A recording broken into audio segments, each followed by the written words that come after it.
Hello, welcome back to Muthu DevHub. Based on a subscriber request, today we are going to discuss about the possible mistakes while using for loop. A for loop gives you a full control over the index in C Sharp, but one small mistake in the index can cause runtime errors like accessing elements outside the collection. We will look into the details in this video now. As a pro developer, we will have a question. Hey, I can see the same result using for loop and for each loop. Then why I should go for each loop? I can explain why for each loop is better for this case. The first point is no need for index counters. This is very straightforward in for each loop. All beginners can easily write a code using for each loop. And this helps to reduce some errors. How come it reduce some errors? I give you an example. Here we are playing with some index positions. Now I put I less than. Instead of I less than, I put I less than or equal to. Accidentally put like that. Now I execute my application. Click the button using for loop. Continue, continue, continue, continue, continue. See here,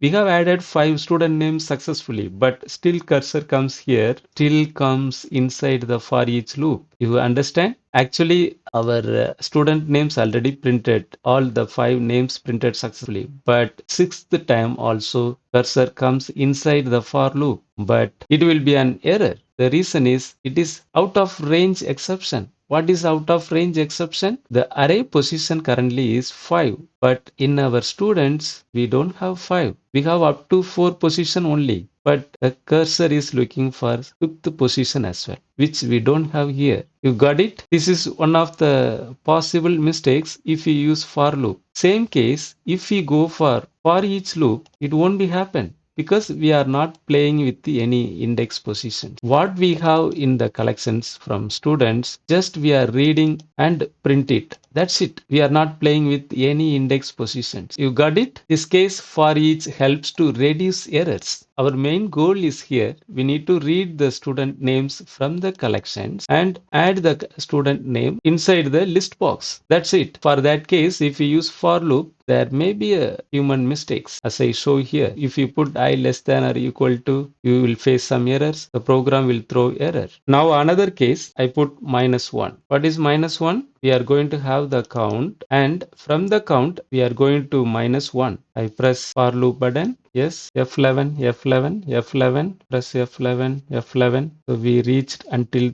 third position. Now you look at here, we added 4 student names successfully here. Look at here, I variable is 4 and mouse over here. Now the total count is 4 only. You can see it is 4 only. I'm going to press F11 or F10. See the cursor jump out from the for loop. By right, we need to print one more student. See here, this is our expectation to print the name in the list box, but we didn't print the last name because of -1. We put wrong condition in the for loop. As a result, we missed to print one student name here. You got it? There are some possible human mistakes if you go for loop. My recommendation is first you need to understand the requirements first. What is the actual requirement? Based on that, you need to decide whether you need to go for each or for loop.